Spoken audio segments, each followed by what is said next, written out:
Bharat Ratna doctor Bhimrao Ambedkar को कोटि कोटि नमन। ये कार्यक्रम डॉक्टर भीमराव अंबेडकर के जीवन पर आधारित है, जहां भारत की जनता के प्रति उनके योगदानों को पूरी सजगता से चित्रित और रेखांकित करने का प्रयास है। कार्यक्रम में दिखाई गई घटनाएं लब्ध प्रतिष्ठ पुस्तकों से ली गई हैं। इस कार्यक्रम के जरिए चैनल की ओर से एक विश्वसनीय, सजग और सकारात्मक प्रयास है कि डॉक्टर बाबा साहेब भीमराव अंबेडकर के जीवन की संघर्ष यात्रा एवं गौरव गाथा पूरे आदर के साथ घर घर पहुंचे और उनके योगदानों से सभी संपूर्णता में परिचित और आह्लादित हों।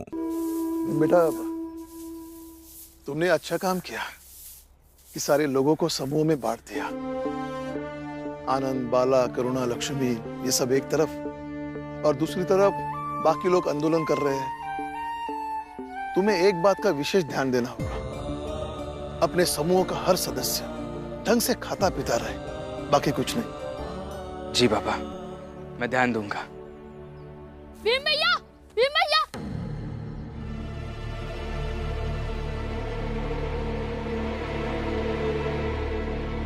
एक सवाल पूछना था। हाँ पूछो। मैंने मेरे बाबा को कानून के हवाले करा के सबक सिखाना सही था या गलत था?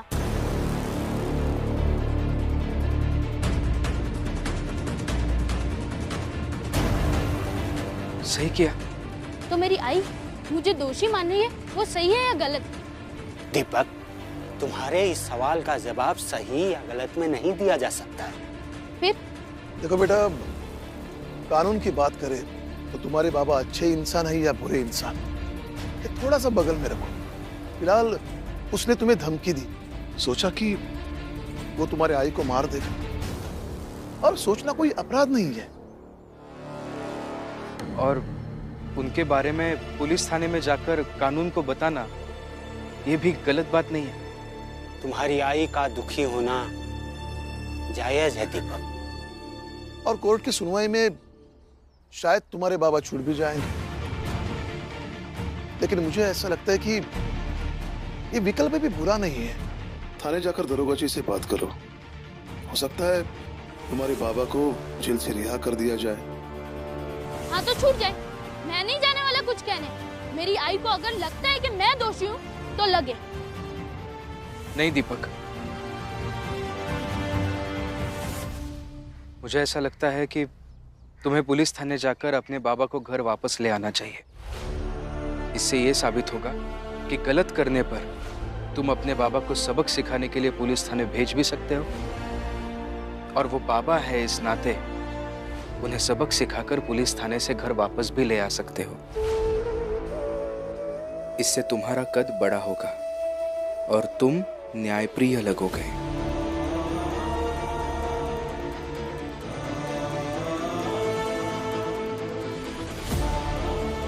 ठीक है भीम भैया। भीम भाव,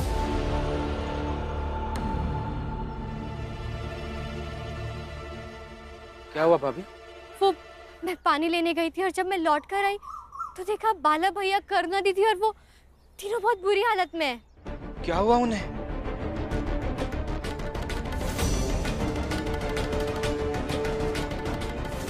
अब चलिए ना।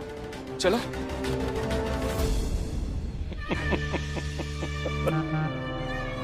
बहुत लड़ाई लड़ने का शौक था ना उन्हें, तो फिर ये लड़ाई अच्छे से लड़ी जाएगी।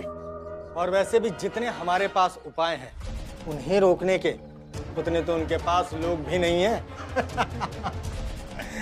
पहला उपाय तो हम कर ही चुके हैं, अब भीमराव और बाकी सब दौड़ कर जाएंगे उनके पास, और इतनी आसानी से सब ठीक नहीं होगा। बहुत झाड़ू झाड़ू कर रहे थे ना ये लोग, लगाओ झाड़ू और करो झाड़ू क्रांति।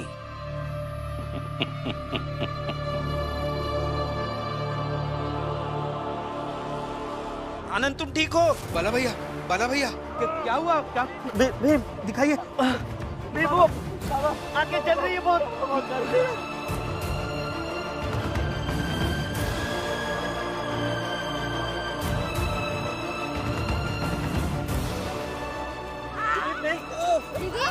आगे चल रही है बहुत। क्या हुआ? क्या है? पानी। हम सब झाड़ू लगा रहे थे, अचानक सामने से शिशुपाल आया एक थैली लेकर। अरे वाह, क्या सही काम मिला है तुम नीम निजात के लोगों को। मैंने कहा था ना, यही औकात है तुम लोगों की। झाड़ू लगाने की। देख क्या रहे हो? लगाओ लगाओ। हाँ तो लगा ही रहे ना झाड़ू। तुम्हें किसी ने कुछ पूछा है? जाकर अपना काम करो। अभी अभी तो आया और नहीं जाऊंगा तो तुम लोग क्या कर लोगे? हैं? औकात तो है नहीं हम लोगों से बात करने की। और बात करना तो दूर, हम लोगों से आंख मिलाने की औकात है? है औकात आंख दिखाने की। ये लो, ये लो।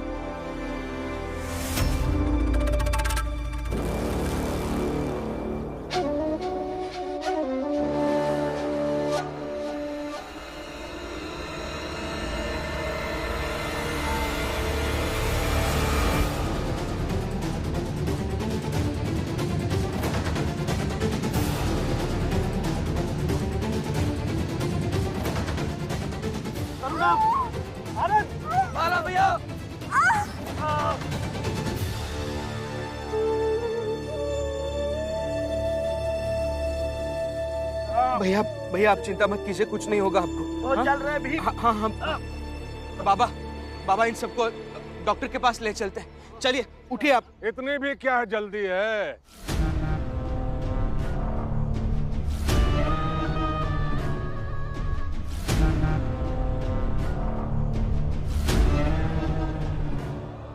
मैंने सुना था यहाँ सफाई आंदोलन चल रहा है, सबके हौसले पस्त।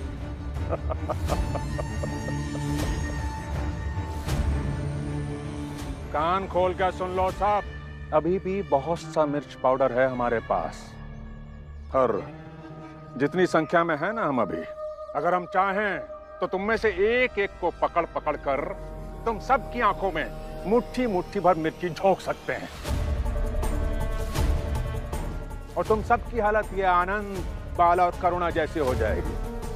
फिर खेल खत्म, सबके हौसले यहीं पस्त हो जाएंगे।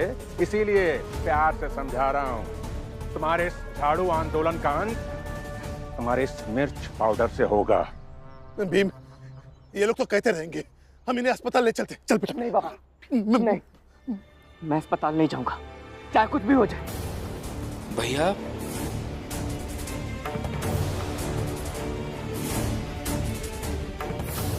सुनिए, आपकी हालत ठीक नहीं है, चलिए ना। नहीं लक्ष्मी, अगर अभी हम यहाँ से गए तो इतिहास यही कहेगा कि भीम के भाई कमजोर थे और मेघनाथ जैसे लोग इसका फायदा उठाकर मेरे भाई को कायर साबित कर देंगे। और ये मैं होने नहीं दूंगा, चाहे कुछ भी हो जाए।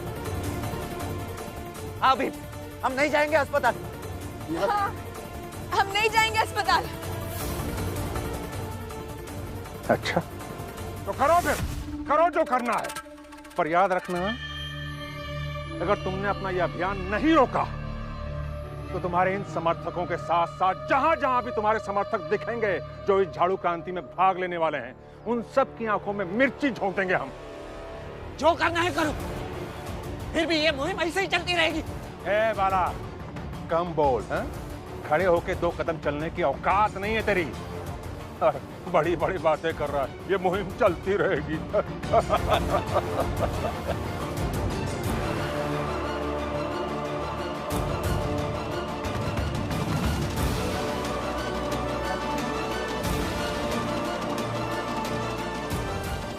लो, अब ऐसे लगाएंगे ये सब झाड़ू। हाँ लगाएंगे झाड़ू, ताकि आपको विश्वास हो सके कि थोड़ी सी मिर्च की धूल हमारी मजबूत चट्टानी इरादों को नहीं हिला सकती। हाँ।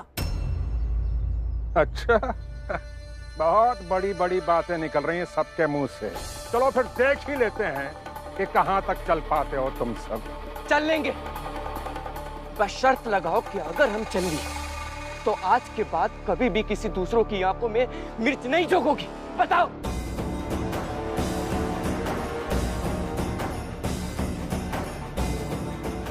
बताओ।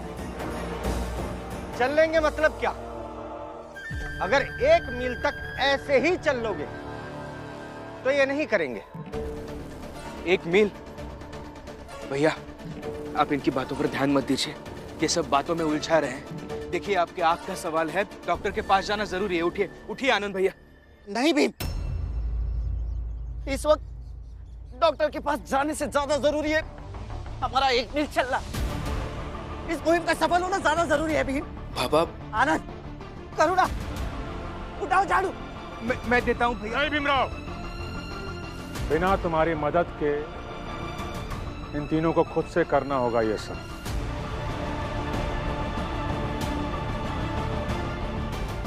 कर लेंगे हम लोग। आनंद उठाओ। हाँ हम कर लेंगे।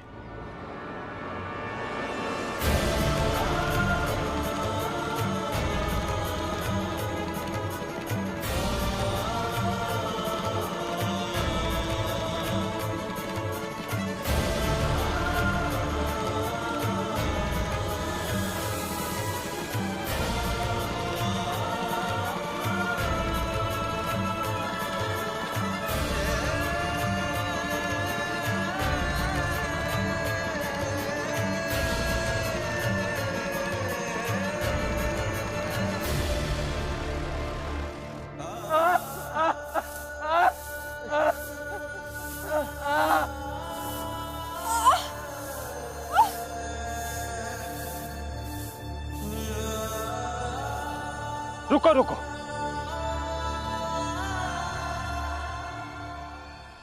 शांति से नहीं, चिल्लाते हुए चलो, जय भीम कहते हुए चलो, क्योंकि ये 1 मील की यात्रा क्रांतिकारी यात्रा होगी भीम।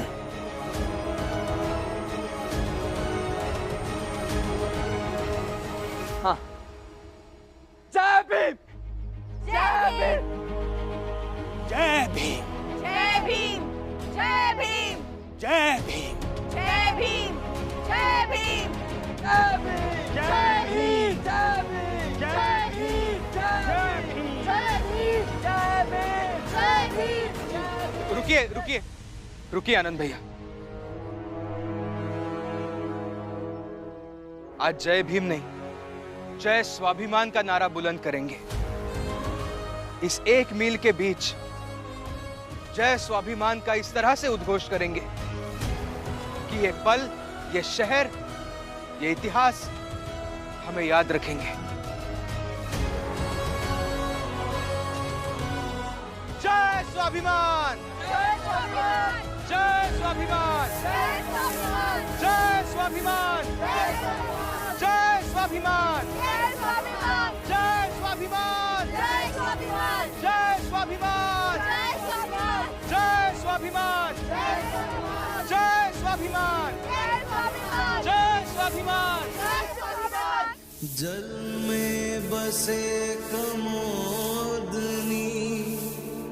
चंदा बसे आकाश, जो है जाकी भावना, सोता ही के पास।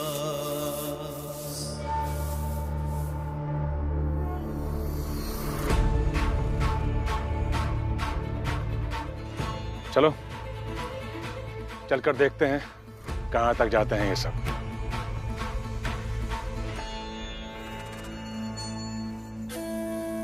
पुरुषोत्तम भाव, हम सब तुम्हारे साथ हैं, तुम्हें चिंता करने की कोई जरूरत नहीं है। अरे तुम लोग अभी तक गए नहीं?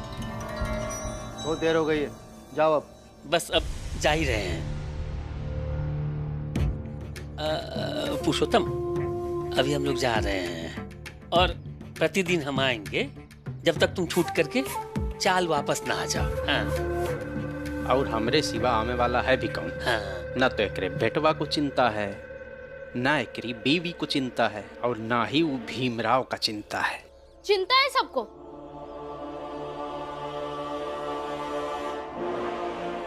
बस आप लोगों की तरह जताने नहीं जानते कि हमें चिंता है, बल्कि मैं दरोगा साहब से ये कहने आया हूँ कि मेरे पापा को छोड़ दीजिए, उन्हें जाने दीजिए। ये कोई खेल है क्या? जब मन किया तब पकड़वा दिया, और जब मन किया तब छुड़वाने आ गए। अपराध सिर्फ इनका इतना ही है कि इन्होंने मुझे धमकी दी, और यहाँ आने के बाद ये समझ गए होंगे कि आगे से ऐसे कुछ गलती करेंगे तो मैं इन्हें छोड़ूंगा नहीं। बस ये समझाना जरूरी था दरोगा साहब।